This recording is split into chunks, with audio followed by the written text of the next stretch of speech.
Mid cap category में आपको कई बेहतरीन फंड्स देखने को मिल जाएंगे, लेकिन फिर भी इस कैटेगरी के अधिकतर फंड्स लॉन्ग टर्म में अपने बेंचमार्क के रिटर्न्स को भी बीट कर पाने में नाकाम रहे हैं। मतलब कि आपको मिड कैप कैटेगरी में काफ़ी लिमिटेड फंड्स मिलेंगे जो कि लगातार अपने बेंचमार्क और कैटेगरी एवरेज को बीट करते हुए आ रहे हैं। मेनली देखा जाए तो इसमें Motilal Oswal mid cap fund, HDFC mid cap fund और इडलविस मिड कैप फंड शामिल है। ये तीनों मिड कैप फंड्स ही डिफरेंट स्ट्रेटजीज को फॉलो करने वाले फंड है, जिनको कि आज हम आपस में कंपेयर करने वाले हैं। और वीडियो के कंक्लूजन में हम ये भी जानेंगे कि इनमें से कौन सा फंड किस प्रकार के इन्वेस्टर्स के लिए बेस्ट रहेगा। तो चलिए कंपैरिजन की शुरुआत इन फंड्स के बेसिक डिटेल से करते हैं। यदि इनके लॉन्च की बात की जाए तो Motilal Oswal mid cap fund 2014 में लॉन्च हुआ था, एचडीएफसी मिड कैप फंड 2007 में और इडलविस मिड कैप फंड 2007 में लॉन्च हुआ था। तो यहाँ पर ये तीनों फंड्स काफ़ी पुराने हैं और इनका एक लॉन्ग ट्रैक रिकॉर्ड अवेलेबल है। ये तीनों फंड बेंचमार्क के रूप में निफ्टी मिड कैप 150 टीआरआई को फॉलो करते हैं। यदि इनका लेटेस्ट एयूएम देखें तो ये मोतीलाल का 34,749 करोड़ रुपीज़ है, एचडीएफसी का 84,855 करोड़ रुपीज़ है और इडलविस का 11,731 करोड़ रुपीज़ का एयूएम हो चुका है। तो देखा जाए तो इन तीनों फंड्स का एयूएम अच्छा खासा है, जहां पर आपको कोई भी लिक्विडिटी का इशू नहीं होगा। यदि इनके डाइट प्लान का एक्सपेंस रेशो देखें तो ये मोतीलाल का 0.70% है, एचडीएफसी का 0.72% है और इडलविस का ये ओनली 0.38% है। तो दोस्तों जो एक्सपेंस रेशो होता है वो म्यूचुअल फंड की कॉस्ट होता है। तो यहाँ पर आपको एचडीएफसी मिड कैप फंड सबसे महंगा पड़ेगा और इडलविस मिड कैप फंड सबसे सस्ता। यदि आप मोतीलाल और एचडीएफसी दोनों में से 365 दिन के अंदर पैसा विड्रॉ करते हैं तो यहाँ पर आपको 1% का एग्जिट लोड देना पड़ेगा और इडलविस में ये रिस्ट्रिक्शन ओनली 90 डेज के लिए है। यदि इन तीनों स्कीम्स के फंड मैनेजर्स को देखें तो मोतीलाल को 2018 से मिस्टर निकेश शाह, 2022 से मिस्टर राकेश सेठी और 2024 से मिस्टर अजय खंडेलवाल मैनेज कर रहे हैं। बात करें एचडीएफसी की तो इसे 2013 से मिस्टर चिराग सेतलवद मैनेज कर रहे हैं। वहीं पर इडलविस को 2021 से मिस्टर त्रिदीप भट्टाचार्य और 2024 से मिस्टर ध्रुव भाटिया और मिस्टर राज कोराडिया मैनेज कर रहे हैं। तो दोस्तों यहाँ पर देखा जाए तो एचडीएफसी और मोतीलाल दोनों मिड कैप फंड्स में फंड मैनेजर काफ़ी लंबे समय से बने हुए हैं। वहीं पर इडलविस में आपको थोड़ी कम फंड मैनेजर स्टेबिलिटी देखने को मिलेगी। दोस्तों आगे बढ़ने से पहले मैं आपको एक बहुत ही बढ़िया म्यूचुअल फंड का प्लेटफॉर्म बताना चाहता हूँ, जिसमें कि लाखों इन्वेस्टर्स 20 साल से इन्वेस्ट कर रहे हैं, जिसमें कि वो बेटर इन्वेस्टमेंट डिसीजंस भी ले पा रहे हैं। मैं बात कर रहा हूँ रूपीजी प्लेटफॉर्म की। देखा जाए तो ये प्लेटफॉर्म म्यूचुअल फंड इन्वेस्टिंग के लिए बहुत ही बढ़िया प्लेटफॉर्म माना जाता है। रूपीजी 100% एएमएफआई एंड सेबी रजिस्टर्ड है। दोस्तों रूपीजी में कई इजी और हेल्पफुल टूल्स अवेलेबल हैं, जैसे कि स्मार्ट एक्सप्लोर, जिसका यूज करके आप low risk and high returns वाले म्यूचुअल फंड्स को हजारों की भीड़ में बहुत ही आसानी से ढूंढ सकते हैं और आप उन्हें कंपेयर भी कर सकते हैं। इसके अलावा आप यहाँ पर अलग अलग म्यूचुअल फंड्स में आपस में उनका फंड ओवरलैप स्कोर भी चेक कर सकते हैं। साथ ही साथ न्यू इन्वेस्टमेंट से आपके पोर्टफोलियो पर क्या इम्पैक्ट पड़ेगा जैसे हाईली यूजफुल इंसाइट भी यहाँ पर इजीली अवेलेबल है। ओवरऑल देखा जाए तो अब आपको कोई फाइनेंस गुरु की आवश्यकता नहीं है। रूपीजी में अकाउंट ओपनिंग और एमसी चार्जेस बिल्कुल फ्री है। तो दोस्तों देर किस बात की है, रूपीजी का लिंक मैंने डिस्क्रिप्शन बॉक्स और पिन कमेंट में दिया हुआ है, जहां पर जाकर आप इनका फ्री में अकाउंट ओपन करवा सकते हैं। चलिए इन तीनों फंड्स के 10 सालों के रोलिंग रिटर्न्स को देखते हैं, जहां पर 15 से 20% के रिटर्न्स मोतीलाल में 10 सालों के पीरियड में 92.71% टाइम्स आए हैं और जो बाकी परसेंट बच रहा है वो मोर देन 20% की कैटेगरी में है। बात करें एचडीएफसी की तो यहाँ पर 15 से 20% के रिटर्न्स 100% टाइम्स आए हैं। यहाँ पर मैंने 10 सालों का पीरियड लिया है। वहीं पर इडलविस में 15 से 20% के रिटर्न्स 10 सालों के पीरियड में 95.83% टाइम्स आए हैं, जबकि बाकी यहाँ पर मोर देन 20% की कैटेगरी में आता है। वहीं पर यदि हम 10 सालों के मिनिमम रिटर्न्स को देखें तो ये मोतीलाल के 16.84% है, एचडीएफसी के 16.47% है और इडलविस के 16.86% है। तो दोस्तों यहाँ पर सबसे बढ़िया कंसिस्टेंसी की बात करें तो ये एचडीएफसी और इडलविस मिड कैप फंड में देखी गई है। वहीं पर मोतीलाल की कंसिस्टेंसी बाकी दोनों फंड्स के मुकाबले थोड़ी कम रही है। वहीं पर यदि 10 साल पहले इन तीनों फंड्स में 5,000 रुपये की मंथली एसआईपी स्टार्ट की गई होती तो आज की डेट में टोटल इन्वेस्टमेंट 6 लाख रुपए का होता, जिसकी मैच्योरिटी वैल्यू मोतीलाल में 20,75,000 रुपीज़ होती HDFC में 18,55,000 रुपीज़ होती और एडलविस में 19,85,000 रुपीज़ की मेच्योरिटी वैल्यू होती। तो देखा जाए तो इन तीनों फंड्स ने कैटेगरी एवरेज से तो बढ़िया परफॉर्म करके दिया है। हालांकि यहाँ पर मोतीलाल के रिटर्न सबसे ज़्यादा हैं और HDFC के सबसे कम है।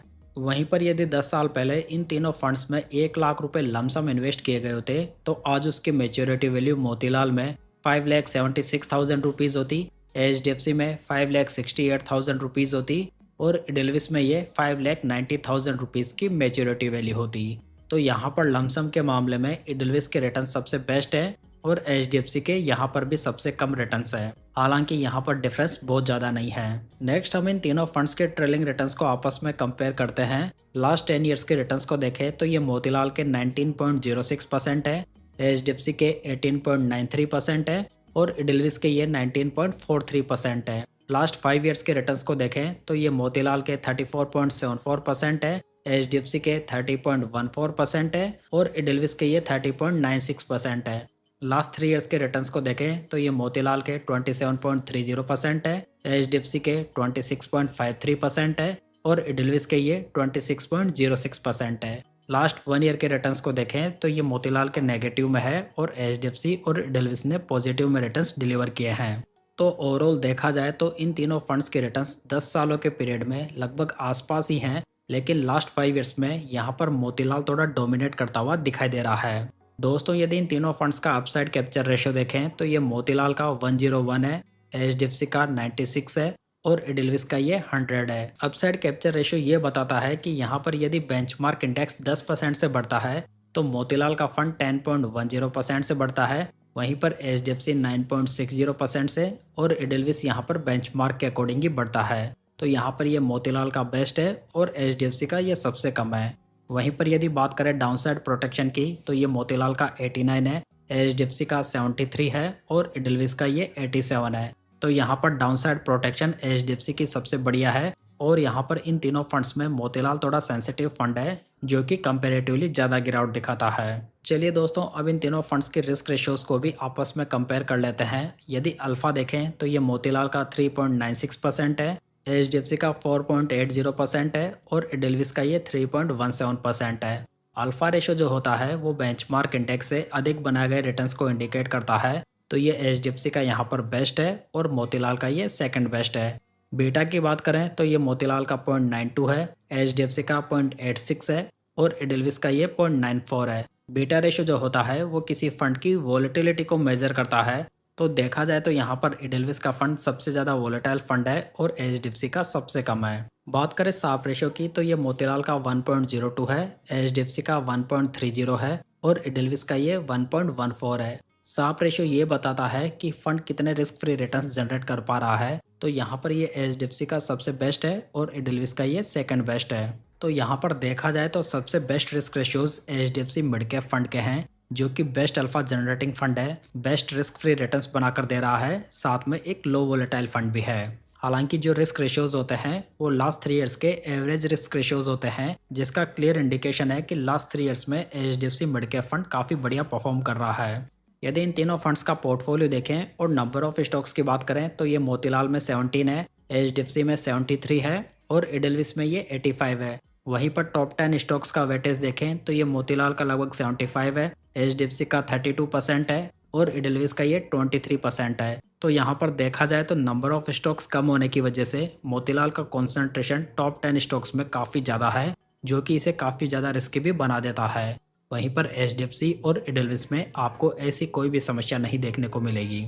आप यहाँ पर इन तीनों फंड्स का PB रेशियो देख सकते हैं। वहीं पर इनका PE रेशियो देखें तो ये मोतीलाल का 65.71 है, HDFC का 25.65 है और एडलविस का ये 34.01 है। किसी फंड का PE रेशियो ये इंडिकेट करता है कि फंड कितना ज़्यादा ओवर वैल्यूड है या अंडर वैल्यूड है। तो यहाँ पर देखा जाए तो मोतीलाल का फंड काफ़ी ज़्यादा ओवर वैल्यूड दिखाई दे रहा है, वहीं पर HDFC का वैल्यूएशन यहाँ पर तीनों में सबसे कम है। हालांकि देखा जाए तो मोतीलाल ऐसी कंपनीज में इन्वेस्ट करता है जो कि ग्रोथ कंपनीज हो, तो यहाँ पर आपको हमेशा वैल्यूएशन हायर साइड पे देखने को मिलेगा। कुल मिलाकर यदि मोतीलाल आने वाले समय में भी सेम स्ट्रेटेजी को फॉलो करेगा तो यहाँ पर हमें PE रेशियो हमेशा ज़्यादा देखने को मिलेगा।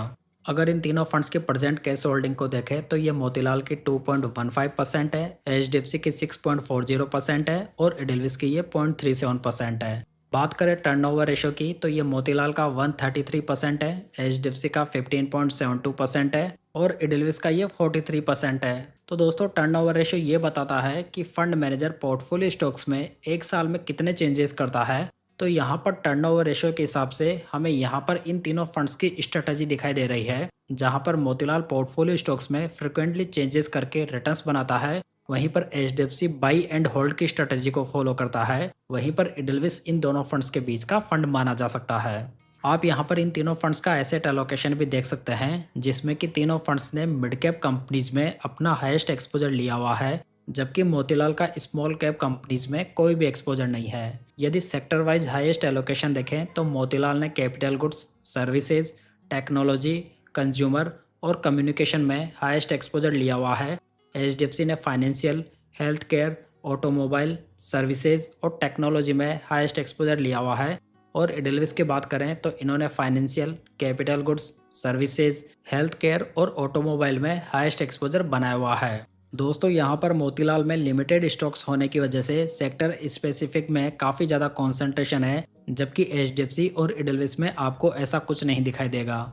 दोस्तों आप यहाँ पर टॉप 20 स्टॉक्स की लिस्ट को देख सकते हैं, जहाँ पर भी आपको मोतीलाल में इंडिविजुअल स्टॉक्स में काफ़ी ज़्यादा कॉन्सेंट्रेशन दिखाई देगा, जो कि देखा जाए तो रिस्की तो होता है। चलिए इन तीनों फंड्स का आपस में ओवरलैप स्कोर भी देखते हैं, जहां पर मोतीलाल और एचडीएफसी का आपस में स्कोर 9% का है, जो कि काफ़ी कम है। एचडीएफसी और एडेलविस का ये 30% है, जो भी एक रीजनेबल स्कोर माना जा सकता है। वहीं पर मोतीलाल और एडेलविस का ये ओनली 15% है। कुल मिलाकर यहाँ पर यदि किन्हीं दो फंड्स का कॉम्बिनेशन बनाया जाए तो यहाँ पर हमें कोई भी फंड ओवरलैपिंग की समस्या नहीं दिखाई दे रही है। ओवरऑल देखें तो यहाँ पर तीनों मिड कैप फंड्स से बढ़िया फंड्स हैं, जिसमें कि ये तीनों फंड्स ही अलग अलग इन्वेस्टर्स की रिक्वायरमेंट्स को फुलफिल करते हैं। यहाँ पर जो मोतीलाल का फंड है वो तीनों में सबसे ज़्यादा एग्रेसिव फंड है, तो यहाँ पर हाई वॉलेटिलिटी के साथ में हाई ग्रोथ की संभावनाएं भी होती है, जहाँ पर ये पोर्टफोलियो में फ्रिक्वेंट चेंजेस करके रिटर्न्स बनाता है। सो जो ग्रोथ इन्वेस्टर्स हैं वो इस मिड कैप फंड को देख सकते हैं। वहीं पर एचडीएफसी मिड कैप फंड काफ़ी स्टेबल नेचर का फंड है, जो कि स्टॉक्स को फाइंड करता है और उनमें लंबे समय तक इन्वेस्टेड रहकर रिटर्न्स जनरेट करता है। सो थोड़े conservative investors HDFC mid cap fund को देख सकते हैं। वहीं पर इन दोनों फंड्स के बीच का फंड एडेलविस मिड कैप फंड है, जो ना तो बहुत ज़्यादा एग्रेसिव है ना बहुत ज़्यादा डिफेंसिव, लेकिन ओवरऑल यहाँ पर ये तीनों फंड्स डिफरेंट स्ट्रेटजीज को फॉलो करके भी सेम रिटर्न्स ही बना पा रहे हैं। सो ये प्योरली इन्वेस्टर के ऊपर डिपेंड करता है कि उन्हें किस प्रकार के फंड के साथ में जाना है। तो दोस्तों ये था आज का कंपैरिजन वीडियो। उम्मीद करता हूँ कि ये आपको पसंद आया होगा। वीडियो अगर अच्छा लगा हो तो इसे लाइक, कमेंट और शेयर जरूर कीजिएगा। साथ ही पूंजी गाइड यूट्यूब चैनल को सब्सक्राइब जरूर कर लीजिएगा। तो चलिए दोस्तों फिर मिलते हैं किसी नई जानकारी के साथ।